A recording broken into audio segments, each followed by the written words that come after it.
Un homme devra faire face à la justice en lien avec le délit de fuite à la suite duquel un adolescent a été retrouvé entre la vie et la mort en août dernier sur la route James à Saint-Ulrich.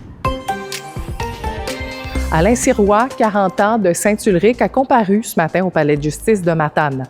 Il devra faire face à 2 chefs d'accusation pour avoir omis de s'arrêter à la suite d'un accident et de méfaits publics pour avoir transmis de fausses informations à un agent de la paix.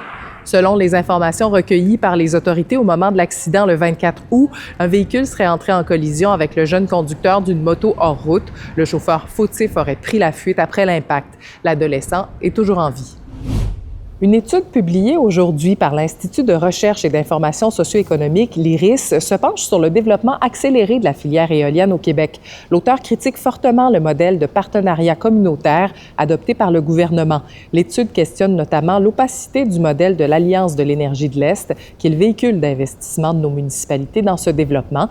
Le chercheur recommande la tenue d'un BAP générique sur la filière éolienne.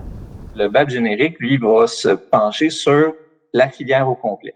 Donc, on n'a pas de cadre réglementaire au Québec. On est essentiellement dans un Far West de l'éolien. Il n'y a pas de règlement.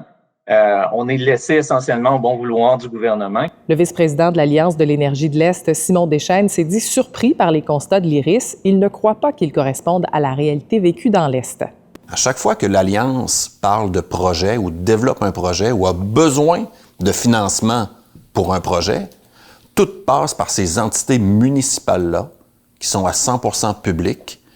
Les règlements d'emprunt passent dans des séances publiques. Chaque MRC doit en faire l'approbation. Toutes ces informations-là deviennent disponibles et publiques. Donc, il est faux de prétendre que c'est opaque. L'Alliance soulève plusieurs incohérences dans les données transmises par l'étude. La station de radio Bleu FM de la Haute-Gaspésie a été victime d'une cyberattaque dimanche. Les auditeurs ont entendu une alarme comme celle-ci, qui a été suivie de propos haineux en anglais à la suite d'un détournement des ondes. Des malfaiteurs auraient détourné le signal audio de plusieurs décodeurs de la compagnie Barix dans plusieurs stations de radio du Québec au même moment, selon ce spécialiste de la radiodiffusion. C'est un phénomène complètement nouveau. Puis peut-être, il ne faut pas oublier que dans le monde de la radiodiffusion, la plupart des stations, il n'y a pas beaucoup d'employés. Là. Alors avoir quelqu'un à temps plein qui s'occupe de la technique et qui s'occupe de l'informatique, ça n'existe pas. Bleu FM souhaite déposer une plainte auprès d'Industrie Canada et du Conseil de la radiodiffusion et des télécommunications canadiennes, le CRTC, qui a d'ailleurs refusé notre demande d'entrevue. À demain.